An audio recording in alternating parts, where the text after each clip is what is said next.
Begin ਬਿਨਾਸਨ ਸਭ ਦੁਖ ਨਾਸਨ, ਗੁਰ ਚਰਨੀ ਮਨ ਲਾਗਾ। ਲੋ ਹਜ਼ੂਰ ਕਹਿੰਦੇ ਨੇ, ਜਿਸ ਦਾ ਮਨ ਗੁਰੂ ਦੇ ਚਰਨਾਂ ਦੇ ਨਾਲ ਜੁੜ ਗਿਆ, ਸਾਰੇ ਬਿਗਨਾਂ ਨੂੰ ਨਾਸ਼ ਕਰਨ ਵਾਲਾ, ਸਾਰੇ ਦੁੱਖਾਂ ਨੂੰ ਵੀ ਵਿਨਾਸ਼ ਕਰਨ ਵਾਲਾ ਨਾਮ ਉਹਨਾਂ ਨੂੰ ਪ੍ਰਾਪਤ ਹੋ ਗਿਆ। ਗੁਣ ਗਾਵਤ ਅਚੁਤ ਅਬਨਾਸੀ, ਅੰਦਨ ਹਰ ਰੰਗ ਜਾਗਾ। ਉਹ ਅਚੁਤ ਦਾ ਅਰਥ ਅਗੈੜ ਸਰੂਪ, ਅਬਨਾਸ਼ੀ ਜੋ ਨਾਸ਼ ਤੋਂ ਰਹਿਤ ਅਕਾਲ ਪੁਰਖ ਹੈ, ਉਹਦੇ ਗੁਣ ਗਾਉਂਦਿਆਂ ਹੋਇਆਂ ਅੰਦਨ ਹਰ ਰੰਗ ਜਾਗਾ। ਹੁਣ ਦਿਨ ਰਾਤ ਵਾਹਿਗੁਰੂ ਦੇ ਨਾਮ ਦੇ ਰੰਗ ਵਿੱਚ, ਭਗਤੀ ਦੇ ਰੰਗ ਵਿੱਚ ਸਾਡਾ ਮਨ ਜਾਗ ਪਿਆ ਹੈ। ਮਨ ਇੱਛੇ ਸੇਈ ਫਲ ਪਾਏ, ਹਰ ਕੀ ਕਥਾ ਸੁਹੇਲੀ। ਲੋ ਹਜ਼ੂਰ ਕਹਿੰਦੇ ਨੇ, ਵਾਹਿਗੁਰੂ ਦੀ ਕਥਾ ਵੀ ਸੁਹੇਲੀ ਸੁਖਦਾਈ ਹੈ। ਜਿਸ ਨੇ ਇਸ ਕਥਾ ਨੂੰ ਸੁਣਿਆ ਹੈ, ਇਸ ਉੱਤੇ ਅਮਲ ਵੀ ਕੀਤਾ ਹੈ, ਮਨ ਇੱਛੇ ਸਹੀ ਫਲ ਪਾਏ, ਤੇ ਉਸਨੇ ਮਨ ਇੱਛਤ ਫਲ ਪ੍ਰਾਪਤ ਕਰ ਲਏ। ਜਿਹੜੇ ਰੋਜ਼ਾਨਾ ਭਾਵਨਾ ਨਾਲ ਗੁਰਬਾਣੀ ਦੀ ਕਥਾ ਸੁਣਦੇ ਨੇ, ਇਹ ਕਥਾ ਵੀ ਸੁਹੇਲੀ ਸੁਖ ਦੇਣ ਵਾਲੀ ਹੈ। ਕਥਾ ਕੀਰਤਨ ਸੁਖਦਾਈ, ਇਹ ਸੁਖ ਦੇਣ ਵਾਲੀ ਕਥਾ ਜੋ ਹਮੇਸ਼ਾ ਸੁਣਦੇ ਨੇ, ਧਿਆਨ ਨਾਲ ਸੁਣਦੇ ਨੇ, ਭਾਵਨਾ ਨਾਲ ਸੁਣਦੇ ਨੇ, ਇਕਾਗਰਤਾ ਨਾਲ ਸੁਣਦੇ ਨੇ, ਤੇ ਜਿਨ੍ਹਾਂ ਦੇ ਮਨ ਦੇ ਵਿੱਚ ਵਸ ਜਾਂਦੀ ਹੈ, ਤੇ ਫਿਰ ਉਹ ਮਨ ਇੱਛਤ ਫਲ ਪ੍ਰਾਪਤ ਕਰ ਲੈਂਦੇ ਹਨ। ਆਦ ਅੰਤ ਮਦ ਨਾਨਕੋ, ਸੋ ਪ੍ਰਭ ਹੋਆ ਬੇਲੀ।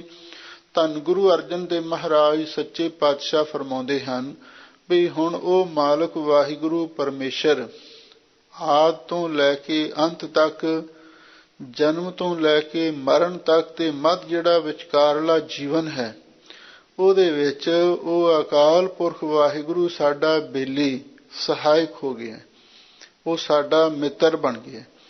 ਭਾਵ ਜਨਮ ਤੋਂ ਲੈ ਕੇ ਮਰਨ ਤੱਕ ਮਤ ਜੀਵਨ ਕਾਲ ਦੇ ਅੰਦਰ ਵੀ ਹਰ ਵੇਲੇ ਉਹ ਅਕਾਲ ਪੁਰਖ ਵਾਹਿਗੁਰੂ ਸਾਡੇ ਅੰਗ ਸੰਗ ਸਹਾਈ ਹੋ ਗਿਆ ਹੈ। ਸੋਰਠ ਮਹੱਲਾ ਪੰਜਵਾਂ। ਪੰਚ ਪਦਾ ਬਿਨਸੈ ਮੋਹ ਮੇਰਾ ਅਰ ਤੇਰਾ, ਬਿਨਸੈ ਆਪਣੀ ਧਾਰੀ। ਧੰਨ ਗੁਰੂ ਅਰਜਨ ਦੇਵ ਮਹਾਰਾਜ ਸੱਚੇ ਪਾਤਸ਼ਾਹ ਅੱਗੇ ਪੰਜ ਪਦਾ, ਪੰਜ ਪੌੜੀਆਂ ਵਾਲਾ ਸ਼ਬਦ ਉਚਾਰਨ ਕਰ ਰਹੇ ਹਨ। ਇਸ ਪਾਵਨ ਪਵਿੱਤਰ ਸ਼ਬਦ ਦੇ ਅੰਦਰ ਜਗਿਆਸੂ ਮੁਖ ਦੁਆਰਾ ਮਹਾਂਪੁਰਖਾਂ ਦੇ ਪਾਸ ਗੁਰਸਿੱਖ ਬੇਨਤੀ ਕਰਦਾ ਹੈ। ਕਿਹੜੀ ਬੇਨਤੀ ਹੈ? ਸੰਤੋ ਇਹ ਬਤਾਵੋ ਕਾਰੀ। ਐ ਸੰਤ ਜਨੋ, ਐ ਮਹਾਂਪੁਰਖੋ, ਤੁਸੀਂ ਮੈਨੂੰ ਇਹ ਕਾਰੀ ਦਾ ਅਰਥ ਹੈ ਦਵਾਈ। ਐ ਸੰਤੋ, ਐ ਮਹਾਂਪੁਰਖੋ, ਤੁਸੀਂ ਮੈਨੂੰ ਇਹ ਦਵਾਈ ਦੱਸੋ। ਜਿਤ ਹਉਮੈ ਗਰਭ ਨਿਵਾਰੀ, ਜਿਸ ਦੇ ਨਾਲ ਹਉਮੈ ਤੇ ਹੰਕਾਰ ਮਿਟ ਜਾਵੇ। ਕਿਉਂਕਿ ਹਉਮੈ ਦੀਰਘ ਰੋਗ ਹੈ। ਦਾਰੂ ਪੀ ਇਸ ਮਾਹੇ, ਕਿਰਪਾ ਕਰੇ ਜੇ ਆਪਣੀ ਤਾਂ ਗੁਰ ਕਾ ਸ਼ਬਦ ਕਮਾਹੇ। ਨਾਨਕ ਹਉਮੈ ਰੋਗ ਬੁਰੇ। ਇਹ ਜਿਹੜਾ ਹਉਮੈ ਤੇ ਹੰਕਾਰ ਦਾ ਰੋਗ ਹੈ ਨਾ, ਬਹੁਤ ਖਤਰਨਾਕ ਹੈ। ਇਸੇ ਲਈ ਸਤਿਗੁਰੂ ਕਹਿੰਦੇ ਨੇ, ਐ ਸੰਤੋ, ਸਾਨੂੰ ਇਹ ਦਵਾਈ ਦੱਸੋ ਜਿਸ ਦੇ ਨਾਲ ਹਉਮੈ ਹੰਕਾਰ ਮਿਟ ਜਾਵੇ। ਵੇਖ ਲੋ, ਮਾਇਆ ਧਾਰੀ ਨੂੰ ਮਾਇਆ ਦਾ ਹੰਕਾਰ ਹੁੰਦਾ, ਮਾਇਆ ਦੇ ਤਿਆਗੀ ਨੂੰ ਵੀ ਹੰਕਾਰ ਹੋ ਜਾਂਦਾ। ਕਬੀਰ ਮਾਇਆ ਤਜੀ ਤੋਂ ਕਿਆ ਪਿਆ, ਜੋ ਮਾਨ ਤਜਿਆ ਨਹੀਂ ਜਾਏ। ਮਾਨ ਮੁਨੀ ਮੁਨਵਰ ਗਲੇ, ਮਾਨ ਸਭੈ ਕੋ ਖਾਏ। ਇਹ ਜਿਹੜਾ ਮਾਣ ਹੈ, ਇਹ ਵੱਡੇ ਵੱਡੇ ਰਿਸ਼ੀਆਂ, ਮੁਨੀਆਂ, ਪੀਰਾਂ, ਪੈਗੰਬਰਾਂ, ਅਵਤਾਰਾਂ ਨੂੰ ਵੀ ਹੋਇਆ। ਇਸੇ ਲਈ ਸਤਿਗੁਰੂ ਕਹਿੰਦੇ ਨੇ, ਮਹਾਂਪੁਰਖੋ, ਐ ਸੰਤੋ, ਤੁਸੀਂ ਸਾਨੂੰ ਇਹ ਦਵਾਈ ਦੱਸੋ ਜਿਸ ਕਰਕੇ ਹਉਮੈ ਹੰਕਾਰ ਸਾਡਾ ਮਿਟ ਜਾਵੇ, ਅਤੇ ਹੋਰ ਕਿਹੜੇ ਕਿਹੜੇ ਰੋਗ ਸਾਨੂੰ ਚਿੰਬੜੇ ਹੋਏ ਨੇ। ਲੋ ਸਤਿਗੁਰੂ ਉਹਨਾਂ ਦੇ ਬਾਰੇ ਵੀ ਜਾਣਕਾਰੀ ਦਿੰਦੇ ਹਨ। ਬਿਨਸੈ ਮੋਹ ਮੇਰਾ ਅਰ ਤੇਰਾ, ਬਿਨਸੈ ਆਪਣੀ ਧਾਰੀ। ਐ ਮਹਾਂਪੁਰਖੋ, ਤੁਸੀਂ ਕਿਰਪਾ ਕਰੋ, ਕੋਈ ਐਸੀ ਦਵਾਈ ਦੱਸੋ ਜਿਸ ਕਰਕੇ ਸਾਡਾ ਮੋਹ ਨਾਸ ਹੋ ਜਾਵੇ, ਅਤੇ ਨਾਲ ਹੀ ਆ ਜਿਹੜਾ ਝੂਠੀ ਮੇਰ ਤੇਰ ਦਾ ਸਾਨੂੰ ਮਾਨਸਿਕ ਰੋਗ ਚਿੰਬੜਿਆ ਹੋਇਆ ਹੈ, ਇਹ ਵੀ ਨਾਸ ਹੋ ਜਾਵੇ। ਅਤੇ ਨਾਲ ਹੀ ਤੀਸਰੇ ਨੰਬਰ ਤੇ ਬਿਨਸੈ ਆਪਣੀ ਧਾਰੀ, ਜਿਹੜੀ ਅਸੀਂ ਆਪਣੀ ਆਪਣਤ ਧਾਰਨ ਕੀਤੀ ਹੋਈ ਹੈ, ਵੀ ਮੇਰੇ ਵਰਗਾ ਹੋਰ ਕੋਈ ਹੈ ਹੀ ਨਹੀਂ। ਇਹ ਜਿਹੜੀ ਆਪਣਤ ਧਾਰਨ ਕੀਤੀ ਹੋਈ ਹੈ, ਇਹ ਵੀ ਮਹਾਰਾਜ ਨਾਸ ਹੋ ਜਾਵੇ, ਮੋਹ ਵੀ ਨਾਸ ਹੋ ਜਾਵੇ, ਮੇਰ ਤੇਰ ਦਾ ਰੋਗ ਵੀ ਨਾਸ ਹੋ ਜਾਵੇ। ਤੇ ਜੋ ਅਸੀਂ ਆਪਣਤ ਧਾਰਨ ਕੀਤੀ ਹੋਈ ਹੈ, ਇਹ ਖੁਦੀ ਹੈ, ਈਗੋ ਹੈ, ਇਹ ਵੀ ਸਾਡੀ ਨਾਸ ਹੋ ਜਾਵੇ। ਸੰਤੋ ਇਹ ਬਤਾਵੋ ਕਾਰੀ, ਜਤ ਹਉਮੈ ਗਰਭ ਨਿਵਾਰੀ। ਐ ਮਹਾਂਪੁਰਖੋ, ਤੁਸੀਂ ਐਸੀ ਮੈਨੂੰ ਕਾਰੀ ਦਵਾਈ ਦੱਸੋ, ਜਿਸ ਦਾ ਸਦਕਾ ਹਉਮੈ ਤੇ ਹੰਕਾਰ ਸਾਡਾ ਮਿਟ ਜਾਵੇ। ਰਹਾਉ ਵਿਸਰਾਮ ਦੇ ਕੇ ਸਾਹਿਬ ਸਤਿਗੁਰੂ ਸੱਚੇ ਪਾਤਸ਼ਾਹ ਅੱਗੇ ਪਾਵਨ ਪਵਿੱਤਰ ਉਪਦੇਸ਼ ਬਖਸ਼ਿਸ਼ ਕਰਦੇ ਹਨ। ਸਰਬ ਪੂਤ ਪਾਰ ਬ੍ਰਹਮ ਕਰ ਮਾਨਿਆ, ਹੋਵਾਂ ਸਗਲ ਰੇ ਨਾਰੇ। ਲੋ ਹੁਣ ਇਹਦਾ ਇਲਾਜ ਦੱਸਦੇ ਨੇ, ਹਉਮੈ ਹੰਕਾਰ ਦੇ ਰੋਗ ਦਾ ਇਲਾਜ ਕੀ ਹੈ, ਦਵਾਈ ਕੀ ਹੈ। ਸਰਬ ਪੂਤ ਪਾਰ ਬ੍ਰਹਮ ਕਰ ਮਾਨਿਆ। ਲਓ, ਜਿਨ੍ਹਾਂ ਨੇ ਸਰਬ ਪੂਤ, ਇਹ ਸਾਰੇ ਸੰਸਾਰ ਨੂੰ ਉਸ ਅਕਾਲ ਪੁਰਖ ਵਾਹਿਗੁਰੂ ਦਾ ਰੂਪ ਕਰਕੇ ਮੰਨਿਆ ਹੈ, ਭਾਵ ਉਹ ਮਹਾਂਪੁਰਖ, ਇਹੋ ਵਿਸ਼ ਸੰਸਾਰ ਤੁਮ ਦੇਖਦੇ, ਇਹੋ ਹਰ ਕਾ ਰੂਪ ਹੈ, ਹਰ ਰੂਪ ਨਦਰੀ ਆਇਆ। ਜਿਨ੍ਹਾਂ ਨੇ ਸਾਰੇ ਸੰਸਾਰ ਨੂੰ, ਸਾਰੇ ਰੰਗ ਰੂਪ ਨੂੰ ਅਕਾਲ ਪੁਰਖ ਵਾਹਿਗੁਰੂ ਦਾ ਰੂਪ ਕਰਕੇ ਮੰਨਿਆ ਹੈ, ਐਸੇ ਮਹਾਂਪੁਰਖਾਂ ਦੇ ਪਾਸ ਜਾ ਕੇ ਹੋਵਾਂ ਸਗਲ ਰੇ ਨਾਰੀ, ਅਸੀਂ ਸਭ ਦੇ ਚਰਨਾਂ ਦੀ ਧੂੜ ਬਣ ਜਾਈਏ। ਇਹ ਹਉਮੈ ਨੂੰ ਮੇਟਣ ਦੀ ਦਵਾਈ ਹੈ। ਜਿਹੜੇ ਅਸਲੀ ਵਾਹਿਗੁਰੂ ਪਰਮੇਸ਼ਰ ਦੇ ਵਿੱਚ ਅਭੇਦ ਹੋਏ ਬ੍ਰਹਮ ਗਿਆਨੀ ਮਹਾਂਪੁਰਖ ਨੇ। ਬ੍ਰਹਮ ਗਿਆਨੀ ਕੋ ਖੋਜੈ ਮਹੇਸ਼ਰ, ਨਾਨਕ ਬ੍ਰਹਮ ਗਿਆਨੀ ਆਪ ਪਰਮੇਸ਼ਰ। ਜਿਨ੍ਹਾਂ ਨੇ ਸਾਰੇ ਸੰਸਾਰ ਨੂੰ ਸਰਬ ਖਲੰਗ ਵਿਦੰ ਬ੍ਰਹਮ, ਸਾਰੇ ਸੰਸਾਰ ਨੂੰ ਬ੍ਰਹਮ ਰੂਪ ਕਰਕੇ ਮੰਨਿਆ ਹੋਇਆ, ਔਰ ਉਹਨਾਂ ਦੇ ਜਾ ਕੇ ਚਰਨਾਂ ਦੀ ਧੂੜ ਬਣ ਜਾਓ ਤੇ ਫੇਰ ਤੁਹਾਡਾ ਹੰਕਾਰ ਮਿਟੇਗਾ। ਪੇਖਿਓ ਪ੍ਰਭ ਜੀਓ ਆਪਣਾ ਸੰਗੇ, ਚੁਕੈ ਪੀਤ ਪਰਮਾਰੀ। ਫਿਰ ਮੋਹ ਤੇ ਮੇਰ ਤੇਰ ਤੇ ਆਪਣਤ ਕਿਵੇਂ ਦੂਰ ਹੋਵੇਗੀ? ਤਾਂ ਹਜ਼ੂਰ ਕਹਿੰਦੇ, ਪੇਖਿਓ ਪ੍ਰਭ ਜੀਓ ਆਪਣਾ ਸੰਗੇ। ਜਿਨ੍ਹਾਂ ਨੇ ਉਸ ਅਕਾਲ ਪੁਰਖ ਵਾਹਿਗੁਰੂ ਜੀ ਨੂੰ ਆਪਣੇ ਅੰਗ ਸੰਗ ਵਿਖਿਆ ਹੈ, ਉਹਨਾਂ ਮਹਾਂਪੁਰਖਾਂ ਦੀ ਜਾ ਕੇ ਸੰਗਤ ਕਰੋ। ਚੂਕੈ ਪੀਤ ਭਰਮਾਰੀ, ਫਿਰ ਤੁਹਾਡੀ ਭਰਮਾਰੀ ਜਿਹੜੀ ਭਰਮ ਦੀ ਕੰਧ ਹੈ, ਇਹ ਵੀ ਟਹਿ ਜਾਵੇਗੀ। ਭਾਵ ਜਿਹੜਾ ਝੂਠਾ ਮੋਹ ਹੈ, ਝੂਠੀ ਮੇਰ ਤੇਰ ਹੈ, ਝੂਠੀ ਆਪਣਤ ਹੈ, ਇਹ ਵੀ ਤੁਹਾਡੀ ਮਿਟ ਜਾਵੇਗੀ। ਔਖਦ ਨਾਮ ਨਿਰਮਲ ਜਲ ਅੰਮ੍ਰਿਤ, ਪਾਈਐ ਗੁਰੂ ਦੁਆਰੇ। ਲੋ, ਸਾਰੇ ਰੋਗਾਂ ਦੀ ਦਵਾਈ ਪਾਈ ਵਾਹਿਗੁਰੂ ਦਾ ਹੈ ਨਾਮ। ਔਖਦ ਨਾਮ ਨਿਰਮਲ ਜਲ ਅੰਮ੍ਰਿਤ, ਜਿਹੜਾ ਵਾਹਿਗੁਰੂ ਪਰਮੇਸ਼ਰ ਦਾ ਨਾਮ ਹੈ, ਇਹੀ ਇੱਕ ਔਸ਼ਧੀ ਹੈ।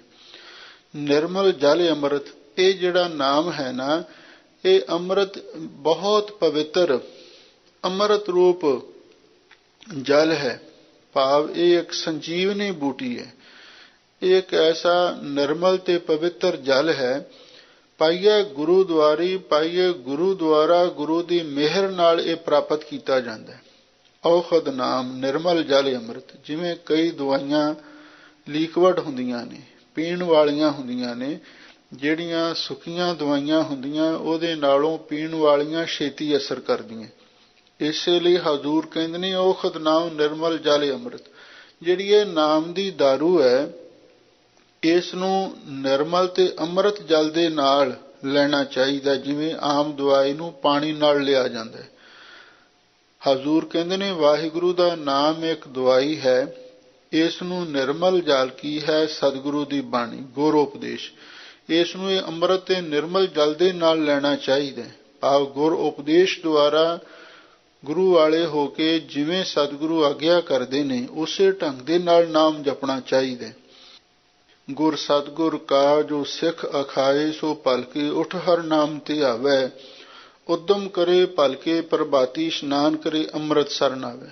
ਇਉਂ ਵਾਹਿਗੁਰੂ ਦਾ ਨਾਮ ਇੱਕ ਦਵਾਈ ਹੈ। ਇਸ ਨੂੰ ਅੰਮ੍ਰਿਤ ਤੇ ਨਿਰਮਲ ਜਲ ਦੇ ਨਾਲ ਪ੍ਰਾਪਤ ਕਰਨਾ ਚਾਹੀਦਾ, ਪਰ ਇਹ ਗੁਰੂ ਦੀ ਮਿਹਰ ਨਾਲ ਹੀ ਇਹ ਨਾਮ ਦੀ ਦਾਰੂ ਪ੍ਰਾਪਤ ਹੁੰਦੀ ਹੈ। ਕਹੋ ਨਾਨਕ ਜਿਸ ਮਸਤਕ ਲਿਖਿਆ, ਤਿਸ ਗੁਰ ਮਿਲ ਰੋਗ ਬੇਦਾਰੀ। ਧੰਨ ਗੁਰੂ ਅਰਜਨ ਦੇਵ ਮਹਾਰਾਜ ਸੱਚੇ ਪਾਤਸ਼ਾਹ ਫਰਮਾਉਂਦੇ ਹਨ ਬਈ ਜਿਸ ਦੇ ਮੱਥੇ ਉੱਤੇ ਚੰਗਾ ਭਾਗ ਲਿਖਿਆ ਸੀ, ਤਿਸ ਗੁਰਮਿਲ ਰੋਗ ਬਿਦਾਰੀ ਉਸਨੇ ਗੁਰੂ ਦੇ ਨਾਲ ਮਿਲ ਕੇ ਆਪਣਾ ਹਉਮੈ ਹੰਕਾਰ ਦਾ ਰੋਗ ਦੂਰ ਕਰ ਲਿਆ। ਕਿਉਂਕਿ ਸਤਿਗੁਰੂ ਵੈਦ ਨੇ ਮੇਰਾ ਵੈਦ ਗੁਰੂ ਗੋਬਿੰਦਾ, ਹਰ ਹਰ ਨਾਮ ਔਖਦ ਮੁਖ ਦੇਵੈ, ਕਾਟੈ ਜਮ ਕੀ ਫੰਦਾ। ਸਤਿਗੁਰ ਪੂਰਾ ਵੈਦ ਹੈ, ਪੰਜੇ ਰੋਗ ਅਸਾਧ ਨਿਵਾਰੇ। ਭਾਈ ਗੁਰਦਾਸ ਜੀ, ਜਿਸ ਦੇ ਮੱਥੇ ਉੱਤੇ ਚੰਗਾ ਭਾਗ ਲਿਖਿਆ ਸੀ, ਉਸਨੇ ਗੁਰੂ ਦੇ ਨਾਲ ਮਿਲ ਕੇ ਤੇ ਸਾਰੇ ਰੋਗਾਂ ਨੂੰ ਨਾਸ਼ ਕਰ ਦਿੱਤਾ ਹੈ। ਸੋਰਠ ਮਹੱਲਾ ਪੰਜਵਾਂ, ਘਰ ਦੂਜਾ, ਦੋ ਪਦੇ, ਇੱਕ ਓੰਕਾਰ ਸਤਿਗੁਰ ਪ੍ਰਸਾਦਿ। ਸਗਲ ਬਨਸਪਤ ਮਹਿ ਬੈ ਸੰਤਰ, ਸਗਲ ਦੂਧ ਮਹਿ ਕੀਆ। ਹੁਣ ਅੱਗੇ ਸੋਠ ਰਾਗ ਦੇ ਹੋਰ ਸ਼ਬਦ ਆਰੰਭ ਹੋ ਰਹੇ ਹਨ। ਇਹ ਵੀ ਸ਼ਬਦ ਮਹੱਲਾ ਪੰਜਵਾਂ ਧੰਨ ਗੁਰੂ ਅਰਜਨ ਦੇਵ ਮਹਾਰਾਜ ਦੇ ਹਨ। ਸੋਠ ਮਹੱਲਾ ਪੰਜਵਾਂ, ਘਰ ਦੂਜਾ, ਦੋ ਪਦੇ। ਸੋਠ ਰਾਗ ਦੇ ਵਿੱਚ ਦੂਜੇ ਘਰ ਸੁਰ ਤਾਲ ਦੇ ਅੰਦਰ ਇਹ ਦੋ ਦੋ ਪੌੜੀਆਂ ਵਾਲੇ ਸ਼ਬਦ ਪੰਜਵੇਂ ਪਾਤਸ਼ਾਹ ਗੁਰੂ ਅਰਜਨ ਦੇਵ ਮਹਾਰਾਜ ਦੇ ਉਚਾਰਨ ਕੀਤੇ ਹਨ। ਇੱਕ ਓੰਕਾਰ ਸਤਿਗੁਰ ਪ੍ਰਸਾਦ। ਆਰੰਭ ਦੇ ਵਿੱਚ ਮੰਗਲਾਚਰਨ ਹੈ। ਉਹ ਅਕਾਲ ਪੁਰਖ ਵਾਹਿਗੁਰੂ ਇੱਕ ਅਦਵੈਤ ਸਰੂਪ ਹੈ।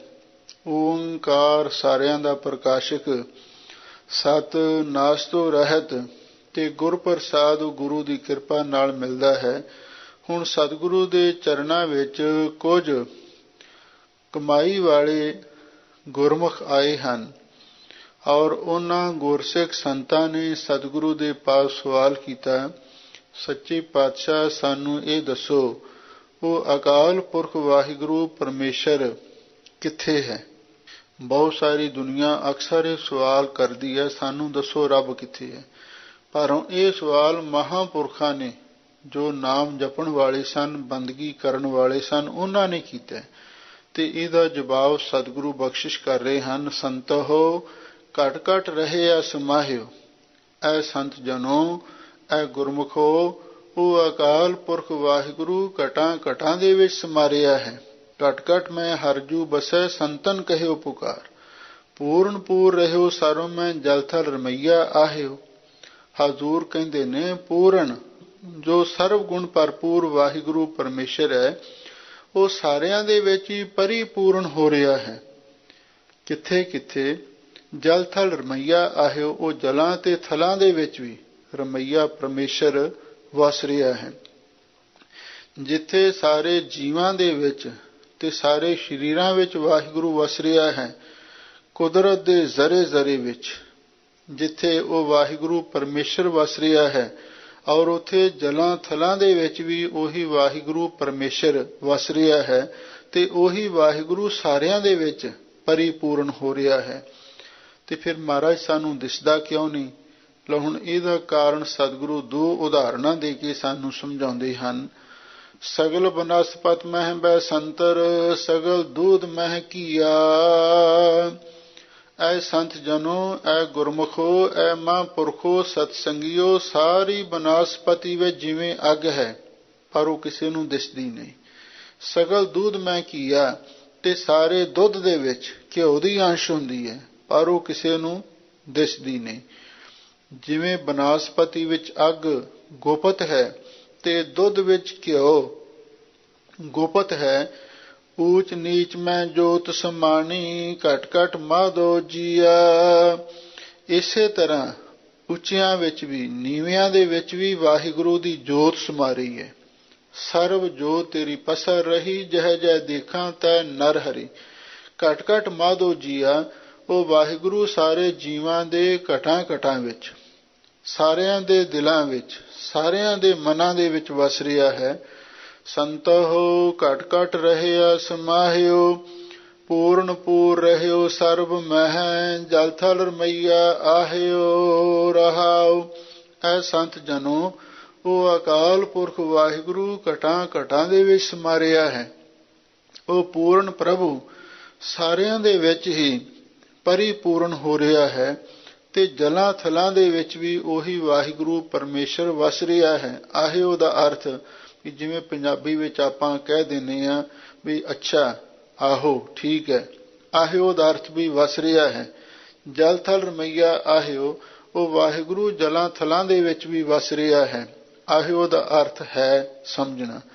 ਰਹਾਉ ਵਿਸਰਾਮ ਦੇ ਕੇ ਸਤਿਗੁਰੂ ਅੱਗੇ ਫਰਮਾਉਂਦੇ ਹਨ, ਗੁਣ ਨਿਧਾਨ ਨਾਨਕ ਜਸ ਗਾਵੈ, ਸਤਿਗੁਰ ਭਰਮ ਚੁਕਾਇਓ। ਧੰਨ ਗੁਰੂ ਅਰਜਨ ਦੇਵ ਮਹਾਰਾਜ ਸੱਚੇ ਪਾਤਸ਼ਾਹ ਫਰਮਾਉਂਦੇ ਹਨ ਬਈ ਮੈਂ ਤੇ ਦਾਸ ਉਸ ਗੁਣਾਂ ਦੇ ਨਿਧਾਨ ਖਜ਼ਾਨੇ ਅਕਾਲ ਪੁਰਖ ਵਾਹਿਗੁਰੂ ਦਾ ਜਸ ਗਾ ਰਿਹਾ ਹਾਂ। ਕਿਉਂ? ਸਤਿਗੁਰ ਭਰਮ ਚੁਕਾਇਓ, ਸਾਡਾ ਤੇ ਭਰਮ ਸਤਿਗੁਰੂ ਨੇ ਨਿਵਰਤ ਕਰ ਦਿੱਤਾ। ਲੋਕੀ ਤਾਂ ਕਹਿੰਦੇ ਨੇ ਵੀ ਰੱਬ ਕਿੱਥੇ ਹੈ, ਪਰ ਸਤਿਗੁਰੂ ਨੇ ਸਾਡਾ ਇਹ ਭਰਮ ਦੂਰ ਕਰ ਦਿੱਤਾ ਹੈ। ਸਰਬ ਨਿਵਾਸੀ ਸਦਾ ਆਲੇਪਾ, ਸਭ ਮੈਂ ਰਹਿਆ ਸਮਾਇਓ। ਸਾਨੂੰ ਤੇ ਉਹ ਅਕਾਲ ਪੁਰਖ ਵਾਹਿਗੁਰੂ ਸਰਬ ਨਿਵਾਸੀ ਸਾਰਿਆਂ ਦੇ ਵਿੱਚ ਹੀ ਵਸਦਾ ਦਿਸ ਰਿਹਾ ਹੈ ਵੀ ਸਭ ਮੈਂ ਰਹਿਆ ਸਮਾਇਓ, ਉਹ ਸਾਰਿਆਂ ਵਿੱਚ ਸਮਾ ਵੀ ਰਿਹਾ ਹੈ। ਇਹਦੇ ਵਿੱਚ ਕੋਈ ਦੂਸਰੀ ਰਾਏ ਨਹੀਂ ਹੈ। ਉਹ ਸਾਰਿਆਂ ਵਿੱਚ ਵਸ ਰਿਹਾ ਹੈ ਤੇ ਸਾਰਿਆਂ ਦੇ ਵਿੱਚ ਹੀ ਸਮਾ ਰਿਹਾ ਹੈ। ਤੇ ਉਸ ਦੀ ਵੱਡੀ ਖੂਬੀ ਇਹ ਹੈ ਸਦਾ ਅਲੇਪਾ, ਫਿਰ ਉਹ ਸਾਰਿਆਂ ਤੋਂ ਨਿਰਲੇਪ ਰਹਿੰਦਾ, ਵਸ ਵੀ ਸਾਰਿਆਂ ਵਿੱਚ ਰਿਹਾ ਹੈ। ਜੋਗੀ ਅੰਦਰ ਜੋਗੀਆ, ਤੂੰ ਭੋਗੀ ਅੰਦਰ ਭੋਗੀਆ, ਤੇਰਾ ਅੰਤ ਨਾ ਪਾਇਆ, ਸੁਰਗ ਮਛ ਪਏ ਆਲ ਜੀਓ, ਪਰ ਰਹਿੰਦਾ ਨਿਰਲੇਪ ਹੈ ਸਾਰਿਆਂ ਤੋਂ। ਸੋਠ ਮਹੱਲਾ ਪੰਜਵਾਂ। ਜਾ ਕੈ ਸਿਮਰਨ ਹੋਏ ਆਨੰਦਾ, ਬਿਨਸੈ ਜਨਮ ਮਰਨ ਭੈ ਦੁਖੀ। ਹੁਣ ਸਤਿਗੁਰੂ ਦੇ ਚਰਨਾਂ ਵਿੱਚ ਗੁਰਸਿੱਖਾਂ ਨੇ ਬੇਨਤੀ ਕੀਤੀ, ਸੱਚੇ ਪਾਤਸ਼ਾਹ ਬਈ ਦੁਨੀਆ ਸੁੱਖ ਭਾਲਦੀ ਫਿਰਦੀ ਹੈ ਤੇ ਕਿਰਪਾ ਕਰੋ ਸਾਨੂੰ ਦੱਸੋ, ਸਾਨੂੰ ਹਮੇਸ਼ਾ ਲਈ ਸੁੱਖ ਕਿਵੇਂ ਮਿਲ ਸਕਦਾ ਹੈ। ਤਾਂ ਸਤਿਗੁਰੂ ਕਹਿੰਦੇ ਨੇ, ਜਾ ਕੋ ਨਾਮ ਲੈ ਤੂੰ ਸੁਖੀ। ਐ ਮਨੁੱਖ, ਤੂੰ ਜਿਸ ਵਾਹਿਗੁਰੂ ਦਾ ਨਾਮ ਲੈ ਕੇ ਹਮੇਸ਼ਾ ਲਈ ਸੁਖੀ ਹੋ ਸਕਦਾ, ਤੂੰ ਉਸ ਦਾ ਨਾਮ ਜਪ। ਮਹਾਰਾਜ ਕਿਵੇਂ ਜਪਾਂ? ਸਾਸ ਸਾਸ ਧਿਆਵੋ ਠਾਕੁਰ ਕੋ, ਮਨ ਤਨ ਜੀਰੇ ਮੁਖੀ। ਹਜ਼ੂਰ ਕਹਿੰਦੇ ਨੇ, ਐ ਜੀੜੇ ਐ ਮਨਾ, ਪਹਿਲਾਂ ਤੇ ਮੁਖ ਦੁਆਰਾ ਨਾਮ ਜਪ ਤੇ ਫਿਰ ਆਪਣੇ ਤਨ ਦੁਆਰਾ ਤੇ ਮਨ ਦੁਆਰਾ ਸਾਸ ਸਾਸ ਧਿਆਵੋ ਠਾਕੁਰ ਕੋ, ਸਵਾਸ ਸਵਾਸ ਨਾਲ ਉਸ ਮਾਲਕ ਨੂੰ ਧਿਆ। ਪਹਿਲਾਂ ਰਸਨਾ ਕਰਕੇ ਤੇ ਫਿਰ ਮਧਮਾ ਬਾਣੀ ਕਰਕੇ, ਫਿਰ ਬਸੰਤੀ ਬਾਣੀ ਕਰਕੇ, ਫਿਰ ਪਰਾ ਬਾਣੀ ਦੁਆਰਾ ਆਉਂਦੇ ਜਾਂਦੇ ਸਵਾਸਾਂ ਦੇ ਨਾਲ ਵਾਹਿਗੁਰੂ ਦਾ ਸਿਮਰਨ ਕਰ, ਫਿਰ ਤੈਨੂੰ ਹਮੇਸ਼ਾ ਲਈ ਸੁੱਖ ਪ੍ਰਾਪਤ ਹੋ ਸਕਦਾ ਹੈ। ਜਾ ਕੈ ਸਿਮਰਨ ਹੋਏ ਆਨੰਦਾ, ਬਿਨਸੈ ਜਨਮ ਮਰਨ ਭੈ ਦੁਖੀ। ਵੇਖ, ਜਿਸ ਵਾਹਿਗੁਰੂ ਦੇ ਸਿਮਰਨ ਦੇ ਨਾਲ ਹਮੇਸ਼ਾ ਲਈ ਆਨੰਦ ਪ੍ਰਾਪਤ ਹੋ ਜਾਂਦਾ ਹੈ ਤੇ ਨਾਲ ਹੀ ਬਿਨਸੈ ਜਨਮ ਮਰਨ ਭੈ ਦੁਖੀ। ਜਨਮ ਮਰਨ ਤੇ ਹਰ ਕਿਸਮ ਦਾ ਡਰ ਤੇ ਹਰ ਕਿਸਮ ਦਾ ਦੁੱਖ ਵੀ ਨਾਸ਼ ਹੋ ਜਾਂਦਾ ਹੈ, ਕਿਉਂਕਿ ਸਿਮਰਨ ਦੁਆਰਾ ਜਿੱਥੇ ਆਨੰਦ ਪ੍ਰਾਪਤ ਹੁੰਦਾ ਹੈ ਉੱਥੇ ਸਾਰੇ ਡਰ ਭੈ ਦੁੱਖ ਜਨਮ ਮਰਨ ਆਵਾਗਮਨ ਇਹ ਵੀ ਮਿਟ ਜਾਂਦਾ ਹੈ। ਚਾਰ ਪਦਾਰਥ ਨਵ ਨਿਧ ਪਾਵੈ ਹੈ, ਬਹੁਰ ਨਾ ਤ੍ਰਿਸ਼ਨਾ ਭੁਖੀ। ਵੇਖ, ਵਾਹਿਗੁਰੂ ਦਾ ਸਿਮਰਨ ਕਰਕੇ ਤੂੰ ਚਾਰੇ ਪਦਾਰਥ ਧਰਮ ਅਰਥ ਕਾਮ ਤੇ ਮੋਖ ਇਹਨਾਂ ਨੂੰ ਪ੍ਰਾਪਤ ਕਰ ਸਕਦਾ ਤੇ ਨਾਲ ਨੌ ਨਿਧੀਆਂ ਨੂੰ ਵੀ ਪ੍ਰਾਪਤ ਕਰ ਸਕਦਾ ਹੈ। ਭਾਵ ਸਾਰੇ ਪਦਾਰਥ ਸਭ ਕੁਝ ਤੈਨੂੰ ਮਿਲ ਸਕਦਾ ਹੈ, ਅਥਵਾ ਨਾਮ ਦੀ ਨੌ ਨਿਧੀ ਵੀ, ਅਥਵਾ ਜਿਹੜੀ 9 ਪ੍ਰਕਾਰ ਦੀ ਭਗਤੀ ਹੈ, ਨਵ ਦਾ ਭਗਤੀ ਰੂਪੀ ਨਵ ਨਿਧੀ ਵੀ ਤੂੰ ਪ੍ਰਾਪਤ ਕਰ ਸਕਦਾ ਹੈ। ਬਹੁਰ ਨਾ ਤ੍ਰਿਸ਼ਨਾ ਭੁਖੀ, ਫੇਰ ਦੁਬਾਰਾ ਮੁੜ ਕੇ ਤੈਨੂੰ ਤ੍ਰਿਸ਼ਨਾ ਦੀ ਭੁੱਖ ਵੀ ਨਹੀਂ ਲੱਗੇਗੀ। ਜਿਸ ਤ੍ਰਿਸ਼ਨਾ ਦੀ ਭੁੱਖ ਦੇ ਨਾਲ ਕਦੇ ਕੋਈ ਮਨੁੱਖ ਰੱਜਿਆ ਨਹੀਂ। ਭੁਖਿਆ ਭੁੱਖ ਨਾ ਉਤਰੀ, ਜੇ ਬੰਨਾ ਪੁਰੀਆਂ ਭਾਰ। ਪਰ ਜਦੋਂ ਸਿਮਰਨ ਕਰੇਗਾ ਤੈਨੂੰ ਚਾਰੇ ਪਦਾਰਥ ਨੌ ਨਿਧੀਆਂ ਪ੍ਰਾਪਤ ਹੋਣਗੀਆਂ, ਫਿਰ ਦੁਬਾਰਾ ਮੁੜ ਕੇ ਤ੍ਰਿਸ਼ਨਾ ਦੀ ਭੁੱਖ ਨਹੀਂ ਵਿਆਪ ਸਕੇਗੀ। ਜਾ ਕੋ ਨਾਮ ਲੈਤ ਤੂੰ ਸੁਖੀ, ਸਾਸ ਸਾਸ ਧਿਆਵੋ ਠਾਕੁਰ ਕੋ, ਮਨ ਤਨ ਜੀਰੇ ਮੁਖੀ ਰਹਾਉ। ਸਤਿਗੁਰੂ ਕਹਿੰਦੇ ਨੇ, ਐ ਮਨ, ਐ ਮਨੁੱਖ, ਜਿਸ ਵਾਹਿਗੁਰੂ ਦਾ ਨਾਮ ਲੈਂਦਿਆਂ ਤੂੰ ਹਮੇਸ਼ਾ ਲਈ ਸੁਖੀ ਹੋ ਸਕਦਾ। ਤੂੰ ਸਵਾਸ ਸਵਾਸ ਉਸ ਮਾਲਕ ਨੂੰ ਧਿਆ, ਮਨ ਕਰਕੇ ਤਨ ਕਰਕੇ ਤੇ ਮੁਖ ਕਰਕੇ ਵੀ ਹਰ ਵੇਲੇ ਵਾਹਿਗੁਰੂ ਪਰਮੇਸ਼ਰ ਦਾ ਨਾਮ ਜਪਿਆ ਕਰ। ਰਹਾਉ, ਵਿਸਰਾਮ ਦੇ ਕੇ ਹਜ਼ੂਰ ਅੱਗੇ ਸਿਮਰਨ ਦਾ ਫਲ ਦੱਸਦੇ ਹਨ। ਸ਼ਾਂਤ ਪਾਵਹਿ ਹੋਵਹਿ ਮਨ ਸੀਤਲ, ਅਗਨ ਨਾ ਅੰਤਰ ਤੁਖੀ। ਐ ਮਨ ਐ ਪਿਆਰੇ, ਤੂੰ ਆਤਮਕ ਸ਼ਾਂਤੀ ਨੂੰ ਪ੍ਰਾਪਤ ਕਰ ਲਵੇਂਗਾ। ਹੋਵੇ ਮਨ ਸੀਤਲ, ਤੇਰਾ ਮਨ ਵੀ ਠੰਡਾ ਠਾਰ ਹੋ ਜਾਵੇਗਾ। ਅਗਨ ਨਾ ਅੰਤਰ ਤੁਖੀ, ਤੇਰੇ ਅੰਦਰ ਜਿਹੜੀ ਤ੍ਰਿਸ਼ਨਾ ਦੀ ਅੱਗ ਹੈ, ਹਉਮੈ ਹੰਕਾਰ ਦੀ ਅੱਗ ਹੈ, ਵਿਸ਼ੇ ਵਾਸ਼ਨਾ ਦੀ ਅੱਗ ਹੈ, ਉਹ ਵੀ ਕਦੇ ਤੁਖੇਗੀ ਨਹੀਂ। ਨਹੀਂ ਤੇ ਹੁਣ ਸਾਡੇ ਅੰਦਰ ਵਿਸ਼ੇ ਵਿਕਾਰਾਂ ਦੀ ਹਉਮੈ ਦੀ ਅੱਗ ਤੁਖਦੀ ਰਹਿੰਦੀ ਹੈ, ਉਹਦੇ ਨਾਲ ਸਾਡਾ ਮਨ ਤਪਦਾ ਰਹਿੰਦਾ ਹੈ। ਜਿਉ ਤਪਤ ਹੈ ਬਾਰੋ ਬਾਰ, ਤਪ ਤਪ ਖਪੈ ਬਹੁਤ ਬੇਕਾਰ। ਪਰ ਜਦੋਂ ਸਿਮਰਨ ਕਰੇਗਾ ਤੈਨੂੰ ਆਤਮਿਕ ਸ਼ਾਂਤੀ ਮਿਲ ਜਾਵੇਗੀ, ਤੇਰਾ ਮਨ ਵੀ ਠੰਡਾ ਠਾਰ ਹੋ ਜਾਵੇਗਾ ਤੇ ਤੇਰੇ ਅੰਦਰ ਤ੍ਰਿਸ਼ਨਾ ਦੀ, ਹਉਮੈ ਹੰਕਾਰ ਦੀ, ਵਿਸ਼ੇ ਵਾਸ਼ਨਾ ਦੀ ਕਦੇ ਅੱਗ ਨਹੀਂ ਤੁਖੇਗੀ। ਗੁਰੂ ਨਾਨਕ ਕੋ ਪ੍ਰਭੂ ਦਿਖਾਇਆ, ਜਲ ਥਲ ਤ੍ਰੇ ਭਵਨ ਰੁਖੀ। ਗੁਰੂ ਨਾਨਕ ਕੋ ਪ੍ਰਭੂ ਦਿਖਾਇਆ, ਸਾਨੂੰ ਸਤਿਗੁਰੂ ਨੇ ਉਸ ਅਕਾਲ ਪੁਰਖ ਵਾਹਿਗੁਰੂ ਦੇ ਦਰਸ਼ਨ ਕਰਵਾ ਦਿੱਤੇ। ਧੰਨ ਗੁਰੂ ਨਾਨਕ ਤੇ ਮਹਾਰਾਜ ਨੇ ਸਾਨੂੰ ਤਾਂ ਉਸ ਵਾਹਿਗੁਰੂ ਦੇ ਪ੍ਰਤੱਖ ਦਰਸ਼ਨ ਦੀਦਾਰੇ ਕਰਵਾ ਦਿੱਤੇ। ਵੇਦ ਕਤੇਬ ਸੰਸਾਰ ਹੱਬਾਹੋਂ ਬਾਹਰਾ, ਨਾਨਕ ਕਾ ਪਾਤਸ਼ਾਹੋ ਦਿਸੈ ਜ਼ਾਹਰਾ। ਦੱਸੋ ਤੁਹਾਨੂੰ ਕਿੱਥੇ ਕਿੱਥੇ ਵਾਹਿਗੁਰੂ ਦੇ ਦਰਸ਼ਨ ਹੋਏ। ਜਲ ਥਲ ਤੇਰੇ ਭਵਨ ਰੁਖੀ, ਉਹ ਜਲਾਂ ਦੇ ਵਿੱਚ ਵੀ ਥਲਾਂ ਵਿੱਚ ਵੀ, ਜਲ ਜਿਹੜੇ ਪਾਣੀ ਵਾਲੇ ਅਸਥਾਨ ਨੇ ਜਿਵੇਂ ਸਮੁੰਦਰ ਹਨ, ਤੇ ਥਲ ਜਿਹੜੇ ਕੋਈ ਖੁਸ਼ਕ ਥਾਂ ਨੇ, ਕੋਈ ਮਾਰੂ ਥਲ ਨੇ, ਉਹਨਾਂ ਦੇ ਵਿੱਚ ਵੀ ਤੇਰੇ ਭਵਨ ਜਿਹੜੇ 3 ਭਵਨ ਨੇ, ਸੁਰਗ ਮਾਤ ਤੇ ਪਤਾਲ ਲੋਕ, ਤੇ ਰੁਖੀ ਜਿੰਨੀ ਬਨਸਪਤੀ ਜਿੰਨੇ ਰੁੱਖ ਨੇ, ਹਰ ਜ਼ਰੇ ਜ਼ਰੇ ਦੇ ਵਿੱਚ ਸਾਨੂੰ ਸਤਿਗੁਰੂ ਨੇ ਵਾਹਿਗੁਰੂ ਦੇ ਦਰਸ਼ਨ ਕਰਵਾ ਦਿੱਤੇ ਹਨ। ਸੋਰਠ ਮਹੱਲਾ ਪੰਜਵਾਂ। ਕਾਮ ਕ੍ਰੋਧ ਲੋਭ ਝੂਠ ਨਿੰਦਾ, ਇੰਤੇ ਆਪ ਛਡਾਵੋ। ਲਓ ਹੁਣ ਗੁਰੂ ਅਰਜਨ ਦੇਵ ਮਹਾਰਾਜ ਸੱਚੇ ਪਾਤਸ਼ਾਹ ਦੇ ਚਰਨਾਂ ਵਿੱਚ ਗੁਰਸਿੱਖਾਂ ਨੇ ਬੇਨਤੀ ਕੀਤੀ, ਸੱਚੇ ਪਾਤਸ਼ਾਹ ਕੀ ਕਰੀਏ, ਨਾਮ ਜਪਿਆ ਨਹੀਂ ਜਾਂਦਾ। ਚਾਹੁੰਦੇ ਤਾਂ ਹਾਂ ਬਈ ਵਾਹਿਗੁਰੂ ਦਾ ਸਿਮਰਨ ਕਰੀਏ, ਜੀਵਨ ਸਫਲਾ ਹੋ ਜਾਵੇ, ਪਰ ਕੀਤਾ ਕੀ ਜਾਵੇ, ਵਿਕਾਰ ਨਹੀਂ ਖਹਿੜਾ ਛੱਡਦੇ, ਐਬ ਨਹੀਂ ਖਹਿੜਾ ਛੱਡਦੇ। ਤਾਂ ਸਾਹਿਬ ਸਤਿਗੁਰੂ ਸੱਚੇ ਪਾਤਸ਼ਾਹ ਕਹਿੰਦੇ, ਭਾਈ ਇਉਂ ਵਾਹਿਗੁਰੂ ਦੇ ਚਰਨਾਂ ਵਿੱਚ ਅਰਦਾਸ ਬੇਨਤੀ ਕਰੋ, ਆਪਣੀ ਵਿਧ ਆਪ ਜਨਾਵੋ। ਹੇ ਵਾਹਿਗੁਰੂ ਜੀ, ਆਪਣੀ ਵਿਧੀ ਤਰਕੀਬ ਆਪ ਹੀ ਸਾਨੂੰ ਜਣਾਓ। ਭਾਵ ਤੁਸੀਂ ਕਿਵੇਂ ਸਾਨੂੰ ਮਿਲ ਸਕਦੇ ਹੋ, ਸਾਨੂੰ ਤੇ ਕੁਝ ਵੀ ਪਤਾ ਨਹੀਂ, ਉਹ ਤਰਕੀਬ ਤੁਸੀਂ ਆਪ ਹੀ ਸਾਨੂੰ ਜਣਾ ਦਿਓ। ਹਰ ਜਨ ਮੰਗਲ ਗਾਵੋ, ਤੇ ਅਸੀਂ ਹਰੀ ਜਨਾਂ ਦੇ ਨਾਲ ਮਿਲ ਕੇ ਹਮੇਸ਼ਾ ਲਈ ਆਪ ਜੀ ਦੇ ਮੰਗਲ ਜਸ ਨੂੰ ਗਾਉਂਦੇ ਰਹੀਏ, ਇਹ ਆਪ ਕਿਰਪਾ ਕਰ ਦਿਓ। ਕਾਮ ਕ੍ਰੋਧ ਲੋਭ ਝੂਠ ਨਿੰਦਾ, ਇੰਤੇ ਆਪ ਛਡਾਵੋ। ਤੇ ਨਾਲ ਮਹਾਰਾਜ ਇਹ ਵੀ ਕਿਰਪਾ ਕਰੋ, ਆਹ ਜੋ ਵਿਕਾਰ ਨੇ, ਆਹ ਜੋ ਐਬ ਨੇ, ਕਾਮ ਹੈ, ਕ੍ਰੋਧ ਹੈ, ਲੋਭ ਹੈ, ਝੂਠ ਹੈ ਤੇ ਨਿੰਦਿਆ ਹੈ। ਨਿੰਦਾ ਭਲੀ ਕਿਸੈ ਕੀ ਨਾਹੀ, ਮਨ ਮੁਖ ਮੁਗਧ ਕਰਨ, ਮੁਹ ਕਾਲੇ ਤਿਨਾ ਨਿੰਦਕਾਂ ਨਰਕੇ ਘੋਰ ਪਵਨ। ਇੰਤੇ ਆਪ ਛਡਾਵੋ, ਇਹਨਾਂ ਵਿਕਾਰਾਂ ਤੋਂ, ਇਹਨਾਂ ਐਬਾਂ ਤੋਂ ਮਹਾਰਾਜ ਆਪ ਕਿਰਪਾ ਕਰਕੇ ਸਾਨੂੰ ਛਡਾ ਲਓ। ਇਹ ਭੀਤਰ ਤੇ ਇਨਕੋ ਡਾਰੋ, ਆਪਨ ਨਿਕਟ ਬੁਲਾਵੋ। ਹੇ ਵਾਹਿਗੁਰੂ ਜੀ, ਇਹ ਭੀਤਰ ਤੇ, ਇਹ ਜੋ ਸਾਡਾ ਮਨ ਹੈ, ਅੰਤःਕਰਨ ਹੈ, ਅਥਵਾ ਸਾਡਾ ਹਿਰਦਾ ਹੈ, ਵੀ ਇਸ ਸਾਡੇ ਅੰਤःਕਰਨ ਦੇ ਵਿੱਚੋਂ, ਸਾਡੇ ਮਨ ਦੇ ਵਿੱਚੋਂ, ਇਨਕੋ ਡਾਰੋ, ਇਹਨਾਂ ਨੂੰ ਬਾਹਰ ਕੱਢ ਦਿਓ।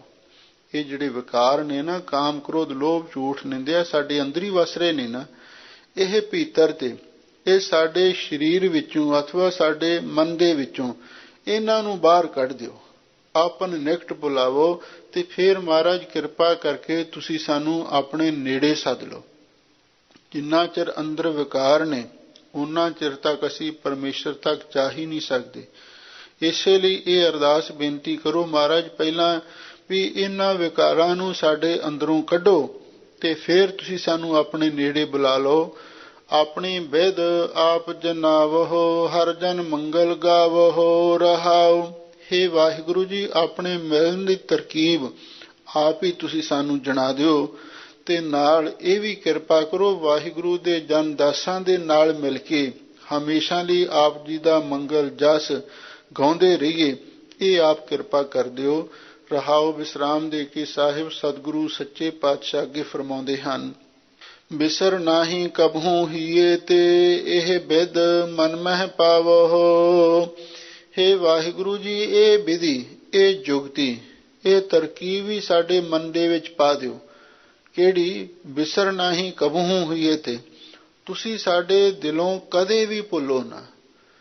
ਇਹ ਵਿਧੀ, ਇਹ ਤਰਕੀਬ, ਇਹ ਜੁਗਤੀ ਸਾਡੇ ਮਨ ਦੇ ਵਿੱਚ ਪਾ ਦਿਓ ਵੀ ਹਰ ਵੇਲੇ ਤੁਹਾਡਾ ਸਿਮਰਨ ਹੀ ਕਰਦੇ ਰਹੀਏ। ਗੁਰ ਪੂਰਾ ਭੇਟਿਓ ਵਡ ਭਾਗੀ, ਜਨ ਨਾਨਕ ਕਤਹਿ ਨਾ ਧਾਵੋ। ਹੁਣ ਸਾਰੀਆਂ ਗੱਲਾਂ ਦਾ ਜਵਾਬ ਸਤਿਗੁਰੂ ਇੱਕੋ ਹੀ ਪੰਕਤੀ ਵਿੱਚ ਦਿੰਦੇ ਨੇ, ਗੁਰ ਪੂਰਾ ਭੇਟਿਓ ਵਡ ਭਾਗੀ।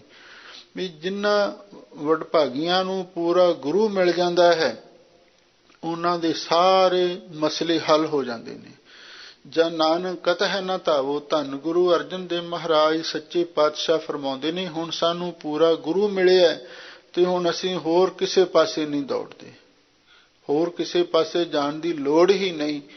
ਜਦੋਂ ਪੂਰਾ ਸਤਿਗੁਰੂ ਮਿਲ ਜਾਵੇ ਫਿਰ ਉਥੋਂ ਸਾਰੇ ਹੀ ਮਸਲੇ ਹੱਲ ਹੋ ਜਾਂਦੇ ਨੇ, ਸਾਰੇ ਸਵਾਲਾਂ ਦਾ ਜਵਾਬ ਮਿਲ ਜਾਂਦਾ, ਸਾਰੀਆਂ ਸਮੱਸਿਆਵਾਂ ਖਤਮ ਹੋ ਜਾਂਦੀਆਂ। ਇਸੇ ਲਈ ਹੁਣ ਹੋਰ ਕਿਸੇ ਪਾਸੇ ਦੌੜਨ ਭੱਜਣ ਦੀ ਲੋੜ ਨਹੀਂ ਰਹਿ ਗਈ।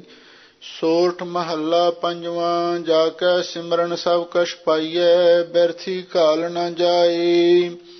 ਲਓ ਹੁਣ ਸਾਹਿਬ ਸਤਿਗੁਰੂ ਸੱਚੇ ਪਾਤਸ਼ਾਹ ਦੇ ਚਰਨਾਂ ਵਿੱਚ ਫੇਰ ਗੁਰਸਿੱਖਾਂ ਨੇ ਬੇਨਤੀ ਕੀਤੀ, ਸੱਚੇ ਪਾਤਸ਼ਾਹ ਕਿਰਪਾ ਕਰੋ, ਸਾਨੂੰ ਇਹ ਦੱਸੋ ਅਸੀਂ ਆਪਣੀ ਜ਼ਿੰਦਗੀ ਵਿੱਚ ਕਿਹੜੇ ਕੰਮ ਕਰੀਏ ਜਿਹਦੇ ਨਾਲ ਜੀਵਨ ਦੀ ਸਫਲਤਾ ਹੋ ਜਾਵੇ। ਤਾਂ ਹਜ਼ੂਰ ਕਹਿੰਦੇ ਨੇ, ਹਰ ਹਰ ਸਿਮਰੋ ਸੰਤ ਗੋਪਾਲਾ। ਐ ਗੋਪਾਲ ਦੇ ਸੰਤੋ, ਪ੍ਰਭੂ ਦੇ ਪਿਆਰਿਓ, ਮਹਾਂਪੁਰਖੋ, ਤੁਸੀਂ ਹਰ ਵੇਲੇ ਵਾਹਿਗੁਰੂ ਵਾਹਿਗੁਰੂ ਦਾ ਸਿਮਰਨ ਕਰੋ। ਮਹਾਰਾਜ ਹੁੰਦਾ ਨਹੀਂ, ਸਾਧ ਸੰਗ ਮਿਲ ਨਾਮ ਤੇ ਆਵੋ, ਪੂਰਨ ਹੋਵੇ ਘੱਲ।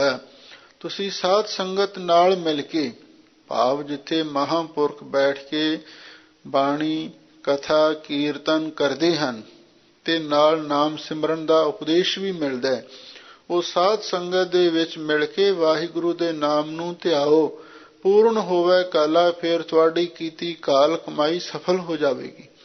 ਜਦੋਂ ਸਾਧ ਸੰਗਤ ਦੇ ਨਾਲ ਮਿਲ ਕੇ ਵਾਹਿਗੁਰੂ ਦਾ ਸਿਮਰਨ ਕਰੋਗੇ ਫਿਰ ਤੁਹਾਡੀ ਕਾਲ ਕਮਾਈ ਸਫਲ ਹੋ ਜਾਵੇਗੀ। ਜਾ ਕੇ ਸਿਮਰਨ ਸਭ ਕਛ ਪਾਈਐ, ਬਿਰਥੀ ਘਾਲ ਨਾ ਜਾਏ। ਸਤਿਗੁਰੂ ਕਹਿੰਦੇ ਨੇ, ਐ ਮਹਾਂਪੁਰਖੋ, ਐ ਗੁਰਸਿੱਖੋ, ਜਿਸ ਵਾਹਿਗੁਰੂ ਦੇ ਸਿਮਰਨ ਦੇ ਨਾਲ ਸਭ ਕੁਝ ਪ੍ਰਾਪਤ ਹੋ ਜਾਂਦਾ ਹੈ।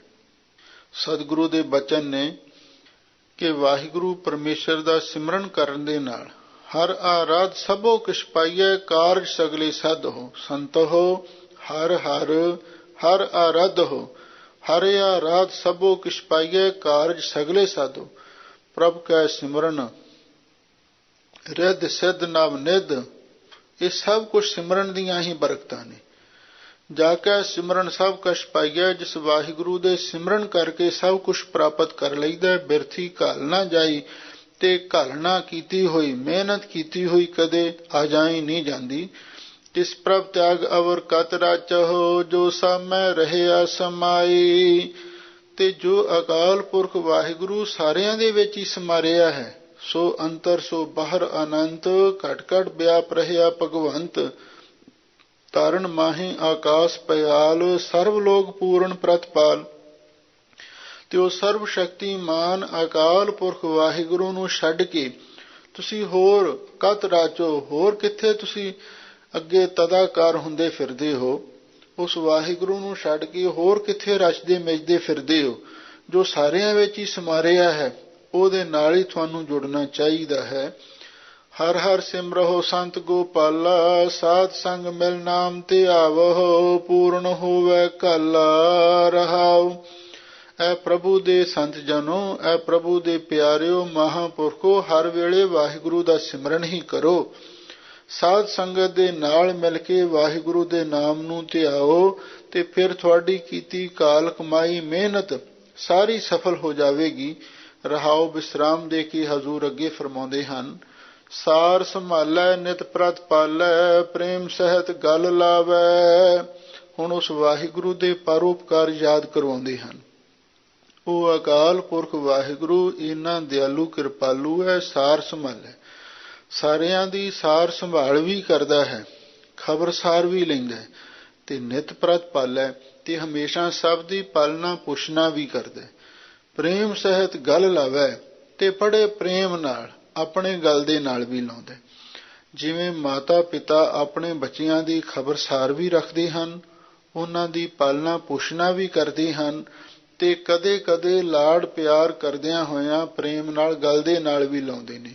ਇਸੇ ਤਰ੍ਹਾਂ ਵਾਹਿਗੁਰੂ ਵੀ ਦਿਆਲੂ ਕਿਰਪਾਲੂ ਪਿਤਾ ਵਾਂਗੂ ਸਾਡੀ ਸਾਰ ਸੰਭਾਲ ਵੀ ਕਰਦਾ ਹੈ, ਸਾਡੀ ਪਾਲਣਾ ਪੁੱਛਣਾ ਵੀ ਕਰਦਾ ਹੈ, ਤੇ ਪ੍ਰੇਮ ਸਹਿਤ ਆਪਣੇ ਗਲ ਦੇ ਨਾਲ ਵੀ ਲਾਉਂਦਾ ਹੈ। ਕਹੋ ਨਾਨਕ ਪ੍ਰਭ ਤੁਮਰੇ ਬਿਸਰਤ, ਜਗਤ ਜੀਵਨ ਕੈਸੇ ਪਾਵੈ। ਧੰਨ ਗੁਰੂ ਅਰਜਨ ਦੇਵ ਮਹਾਰਾਜ ਸੱਚੇ ਪਾਤਸ਼ਾਹ ਫਰਮਾਉਂਦੇ ਹਨ, ਹੇ ਵਾਹਿਗੁਰੂ ਜੀ, ਤੁਹਾਡੇ ਵਿਸਰ ਜਾਣ ਕਰਕੇ ਜਗਤ ਜੀਵਨ ਕੈਸੇ ਪਾਵੈ। ਸਾਨੂੰ ਤਾਂ ਇਸ ਗੱਲ ਦੀ ਬੜੀ ਹੈਰਾਨੀ ਹੈ ਵੀ ਇਹ ਸੰਸਾਰ, ਇਹ ਜੀਵਨ ਕਿਵੇਂ ਪ੍ਰਾਪਤ ਕਰ ਰਿਹਾ ਹੈ, ਕਿਉਂਕਿ ਤੁਹਾਡੇ ਭੁੱਲ ਜਾਣ ਕਰਕੇ ਤਾਂ ਮੌਤ ਹੋ ਜਾਣੀ ਚਾਹੀਦੀ ਹੈ। ਕਿਉਂਕਿ ਸਤਿਗੁਰੂ ਨੇ ਬਾਣੀ ਵਿੱਚ ਲਿਖਿਆ ਹੈ ਨਾ, ਮਰਣੰ ਬਿਸਰਣੰ ਗੋਬਿੰਦੈ, ਜੀਵਨੰ ਹਰਿ ਨਾਮ ਤੇ ਆਵਨੇ। ਵਾਹਿਗੁਰੂ ਦੇ ਪਿਆਰਿਆਂ ਦੀ ਮੌਤ ਕੀ ਹੈ? ਵਾਹਿਗੁਰੂ ਦਾ ਭੁੱਲ ਜਾਣਾ। ਤੇ ਜੀਵਨ ਕੀ ਹੈ? ਵਾਹਿਗੁਰੂ ਦਾ ਸਿਮਰਨ। ਇਸੇ ਲਈ ਹਜ਼ੂਰ ਉਸ ਪੱਖ ਤੋਂ ਕਹਿ ਰਹੇ ਨੇ ਵੀ ਹੇ ਵਾਹਿਗੁਰੂ ਜੀ, ਤੁਹਾਡੇ ਵਿਸਰ ਜਾਣ ਕਰਕੇ ਇਹ ਸੰਸਾਰ ਜੀਵਨ ਕਿਵੇਂ ਪ੍ਰਾਪਤ ਕਰ ਰਿਹਾ, ਸਾਨੂੰ ਤਾਂ ਇਸ ਗੱਲ ਦੀ ਹੈਰਾਨੀ ਹੈ। ਜਾਂ ਇਸ ਦਾ ਦੂਜਾ ਭਾਵ ਇਹ ਵੀ ਹੈ, ਜਗਤ ਜੀਵਨ ਕੈਸੇ ਪਾਵੇ, ਵੀ ਇਹ ਜਿਹੜਾ ਮਨੁੱਖ ਹੈ ਆਪ ਜੀ ਦੇ ਬਿਸਿਮਰਨ ਕਰਕੇ, ਭਾਵ ਆਪ ਜੀ ਨੂੰ ਭੁੱਲ ਕੇ ਜਗਤ ਜੀਵਨ ਕੈਸੇ ਪਾਵੇ। ਜਿਹੜਾ ਸੰਸਾਰ ਹੈ, ਅਸਲੀ ਜਿਹੜਾ ਸੁਖਦਾਈ ਜੀਵਨ ਹੈ, ਆਨੰਦਮਈ ਜੀਵਨ, ਉਹ ਕਿਵੇਂ ਪ੍ਰਾਪਤ ਕਰ ਸਕਦਾ? ਨਹੀਂ ਕਰ ਸਕਦਾ। ਵਾਹਿਗੁਰੂ ਦੇ ਸਿਮਰਨ ਤੋਂ ਬਿਨਾਂ ਸੁਖਦਾਈ ਜੀਵਨ ਨਹੀਂ ਕਿਸੇ ਨੂੰ ਮਿਲ ਸਕਦਾ। ਇਸੇ ਲਈ ਇਹਦੇ ਦੋ ਭਾਵ ਨੇ। ਕੁਛ ਵਿਦਵਾਨਾਂ ਨੇ ਇਹਦਾ ਅਰਥ ਇਉਂ ਵੀ ਕੀਤਾ ਹੈ, ਕਹੋ ਨਾਨਕ ਪ੍ਰਭ ਤੁਮਰੇ ਬਿਸਰਤ, ਜਗਤ ਜੀਵਨ ਕੈਸੇ ਪਾਵੇ। ਹੇ ਵਾਹਿਗੁਰੂ ਜੀ, ਆਪ ਜੀ ਨੂੰ ਭੁੱਲ ਕਰਕੇ ਜਗਤ ਜੀਵਨ ਕੈਸੇ ਪਾਵੇ, ਵੀ ਜਗਤ ਦਾ ਜੀਵਨ ਕੀ ਹੈ? ਵਾਹਿਗੁਰੂ, ਉਸ ਨੂੰ ਇਹ ਮਨੁੱਖ ਕਿਵੇਂ ਪ੍ਰਾਪਤ ਕਰ ਸਕਦਾ ਹੈ? ਨਹੀਂ ਕਰ ਸਕਦਾ। ਕਈਆਂ ਨੇ ਜਗਤ ਜੀਵਨ ਦਾ ਅਰਥ ਵੀ ਜਗਤ ਵਿੱਚ ਵੀ ਇਹ ਜੀਵਨ ਕਿਵੇਂ ਪਾ ਸਕਦਾ ਹੈ ਮਨੁੱਖ? ਨਹੀਂ ਪਾ ਸਕਦਾ, ਇਉਂ ਵੀ ਅਰਥ ਕੀਤਾ ਹੈ। ਪਰ ਵੈਸੇ ਸਿਧਾਂਤਕ ਅਰਥ ਇਹੀ ਢੁਕਦਾ ਹੈ, ਹੇ ਵਾਹਿਗੁਰੂ ਜੀ, ਆਪ ਜੀ ਦੇ ਭੁੱਲਣ ਕਰਕੇ ਜਗਤ ਜੀਵਨ ਕੈਸੇ ਪਾਵੈ, ਵੀ ਇਹ ਸੰਸਾਰ ਜਿਉਂਦਾ ਕਿਵੇਂ ਹੋ ਰਿਹਾ, ਸਾਨੂੰ ਤਾਂ ਇਸ ਗੱਲ ਦੀ ਹੈਰਾਨੀ ਹੈ। ਤੁਹਾਡੇ ਭੁੱਲ ਜਾਣ ਕਰਕੇ ਇਹ ਤੇ ਮਰ ਜਾਣਾ ਚਾਹੀਦਾ ਸੀ। ਤੁਹਾਡੇ ਨਾਲ ਇੰਨਾ ਲਗਾਓ, ਇੰਨਾ ਪਿਆਰ ਹੋਣਾ ਚਾਹੀਦਾ ਸੀ, ਜਿਉਂ ਮਛਲੀ ਬਿਨ ਪਾਣੀਆਂ ਕਿਉਂ ਜੀਵਨ ਪਾਵੇ, ਬੂੰਦ ਬਹੂਣਾ ਚਾਤਰ ਕੋ ਕਿਉਂ ਕਰ ਤ੍ਰਿਪਤਾਵੇ। ਪਰ ਸਾਨੂੰ ਇਸ ਗੱਲ ਦੀ ਹੈਰਾਨੀ ਹੋ ਰਹੀ, ਇਹ ਸੰਸਾਰ ਜਿਉਂਦਾ ਕਿਵੇਂ ਹੈ, ਤੁਹਾਨੂੰ ਭੁੱਲ ਕੇ ਕਿਵੇਂ ਜਿਉਂਦਾ ਹੈ। ਤੁਹਾਡੇ ਵਿਛੋੜੇ ਵਿੱਚ ਤਾਂ ਇਸ ਨੂੰ ਮਰ ਹੀ ਜਾਣਾ ਚਾਹੀਦਾ ਸੀ। ਤੇ ਦੂਜਾ ਵੀ ਇਹ ਜਗਤ ਜੀਵਨ ਕੈਸੇ ਪਾਵੇ, ਇਹ ਜਗਤ ਸੁਖਦਾਈ ਜੀਵਨ ਕਿਵੇਂ ਪ੍ਰਾਪਤ ਕਰ ਸਕਦਾ? ਨਹੀਂ ਕਰ ਸਕਦਾ। ਇਹ ਦੋਵੇਂ ਹੀ ਅਰਥ ਸਿਧਾਂਤਕ ਹਨ। ਧੰਨ ਗੁਰੂ ਅਰਜਨ ਦੇਵ ਮਹਾਰਾਜ ਸੱਚੇ ਪਾਤਸ਼ਾਹ ਨੇ ਅਪਾਰ ਮਿਹਰ ਕੀਤੀ, ਸਾਨੂੰ ਪਾਵਨ ਪਵਿੱਤਰ ਬੜੇ ਸੁੰਦਰ ਤੇ ਅਮੋਲਕ ਉਪਦੇਸ਼ ਬਖਸ਼ਿਸ਼ ਕੀਤੇ ਹਨ। ਆਪਾਂ ਇਹਨਾਂ ਨੂੰ ਸੁਣਿਆ, ਸੁਣ ਕੇ ਆਪਣੇ ਹਿਰਦੇ ਵਿੱਚ ਵਸਾਈਏ, ਇਹਦੇ ਨਾਲ ਸਾਡੇ ਜੀਵਨ ਦੀ ਸਫਲਤਾ ਹੋਵੇਗੀ। ਸੋ ਸਭ ਸੰਗਤਾਂ ਦਾ ਹਾਰਦਿਕ ਧੰਨਵਾਦ। ਹੋਈਆਂ ਭੁੱਲਾਂ ਚੁੱਕਾਂ ਲਈ ਖਿਮਾ ਕਰਨਾ। ਸਾਰ ਸੰਭਾਲੈ ਨਿਤ ਪ੍ਰਤ ਪਾਲੈ, ਪ੍ਰੇਮ ਸਹਿਤ ਗਲ ਲਾਵੈ। ਕਹੋ ਨਾਨਕ ਪ੍ਰਭ ਤੁਮਰੇ ਬਿਸਰਤ, ਜਗਤ ਜੀਵਨ ਕੈਸੇ ਪਾਵੈ। ਵਾਹਿਗੁਰੂ ਜੀ ਕਾ ਖਾਲਸਾ, ਵਾਹਿਗੁਰੂ ਜੀ ਕੀ ਫਤਿਹ।